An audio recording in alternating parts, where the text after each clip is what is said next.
안녕하세요. 브랜드 시인입니다. 지난 시간에 뇌출혈 진단비에 대해 알아보았죠?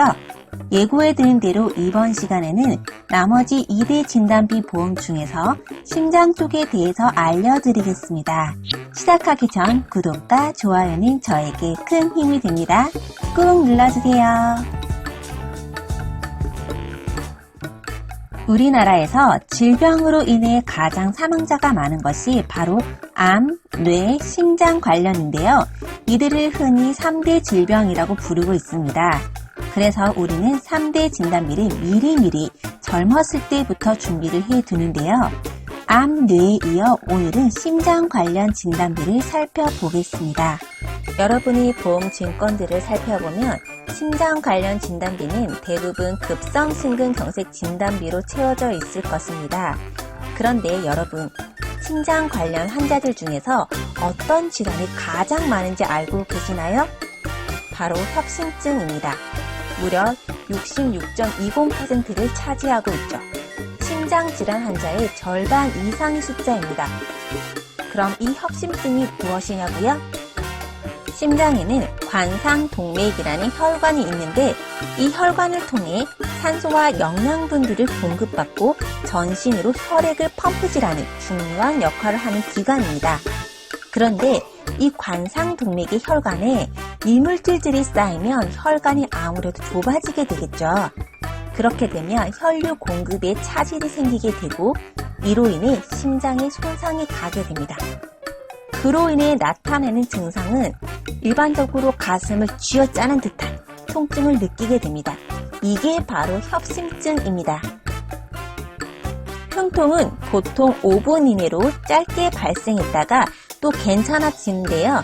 30분 이상 지속되는 경우는 없다고 해요. 하지만 이를 방치하게 되면 차후 혈관벽이 완전히 막히게 되어 심장 근육에 산소를 공급해주지 못하게 됩니다. 이로 인해 심장 근육이 썩게 되는 것이죠. 이를 심근경색이라고 부릅니다. 그런데 요즘 이렇게 병을 방치하는 분들이 많이 있을까요? 조금만 아프면 병원으로 바로 달려가고 꾸준히 건강검진을 통해 조기에 병을 발견해내서 치료하는 게 요즘 의학계잖아요. 자, 그럼 내가 한 번씩 심장에 통증이 와서 병원을 갔어요. 그런데 의사가 협심증이래요. 그럼 나 보험 들어놓은 거 있는데 급성심근경색 진단비에서 받을 수 있으려나? 라고 생각하시는 분들이 있겠죠? 한번 살펴보겠습니다. 약관에 나와 있는 급성심근경색증 분류표입니다. 해당되는 질병 코드는 3가지가 있네요.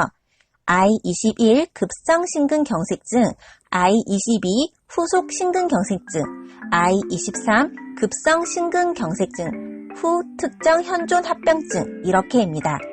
그런데 아무리 봐도 협심증은 찾아볼 수가 없습니다. 네, 협심증은 여러분들이 가지고 있는 급성심근경색 진단비에 해당이 되지 않기 때문에 보험금을 받을 수가 없습니다. 그럼 다시 한번 고객님의 증권을 볼까요? 급성심근경색 진단비는 왜 뇌졸중 진단비에 비해 훨씬 싼 걸까요? 그건 보험사에서 진단비를 받아가는 사람들의 수치가 낮기 때문입니다. 보험료는 보험사의 손해율에 비례해서 측정이 되는데 이 담보가 저렴하다는 것은 이 담보가 보험사의 그리 손해율을 높이는 담보가 아니라는 거죠. 그렇다고 또 없어서는 안 될 진단비이기도 하죠. 그럼 협심증은 보장해주는 진단비가 없을까요? 그렇지 않습니다. 급성심근경색 진단비가 보장 범위가 좁다 보니 요 근래 몇 년 전부터 판매되기 시작한 진단비가 있습니다. 물론 급성심근경색 진단비보다 보장 범위는 더 넓어지고 말이죠. 뇌 관련해서 뇌혈관 진단비가 생겼듯이 심장 쪽에도 허혈성 심장질환 진단비라는 게 생겼습니다. 보장 범위를 살펴볼까요?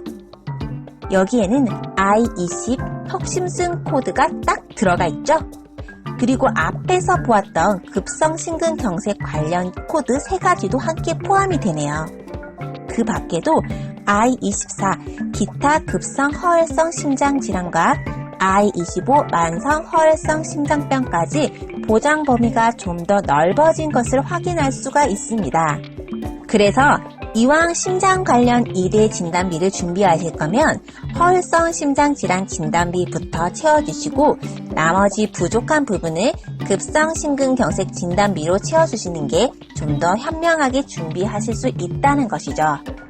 특히나 연령층이 높아질수록 넣을 수 있는 한도에 제한이 있기 때문에 한 살이라도 좀 더 어릴 때 준비를 하시는 게 좋습니다. 성인들은 많이 넣어도 1천 정도이기 때문에 30세 이전에 어린이 보험으로 넣는 게 조금 더 효과적입니다.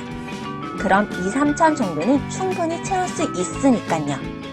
그리고 주의하실 점은 이걸 넣어줬기 때문에 보장 범위는 넓어지는 게 확실합니다. 하지만 무조건 다 준다라고 생각하진 않으셨으면 합니다. 무조건이라는 건 없거든요. 미세한 허혈로 인한 것은 지급이 되지 않은 사례들도 많이 있기 때문입니다. 이제 2대 진단비에서 어떤 걸 우선적으로 준비를 해야 하는지는 잘 알게 되셨죠? 문의사항이 있으시다면 아래 설명란을 보시면 오픈 카카오톡 주소가 있습니다. 그쪽으로 메시지를 남겨주시면 제가 답변을 드리도록 하겠습니다. 이상 브랜드 시인이었습니다. 감사합니다.